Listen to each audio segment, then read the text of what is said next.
লোকের ভাষায় কথা বলে। আর আমাদের এক্স এমপি সৈয়দ মেহেদী আহমেদকে এদিকে করে কথা বলে, উনি নাকি বিকাশ নেতা। এত শ্রদ্ধা খুদার মান, 8 বছর বিএনপি করে আপনি আজকে বড় বড় কথা বলেন তোমার সাথে। মাসল দিতে যান, সে জায়গায় আমাদের লোক থাকে, আপনার লোক কোথায়? ভদ্রভাবে কথা বলেন।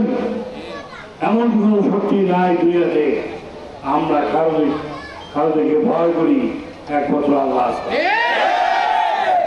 আমরা বলতে চাই আমরা সঠিক কথা। আমরা বিগত 17 বছর আন্দোলন সংগ্রামে লক্ষ লক্ষ টাকা খরচ করে আমরা আন্দোলন করেছি, আমাদের নেতাদেরকে জেল জুলুম থেকে আমরা মুক্ত করছি।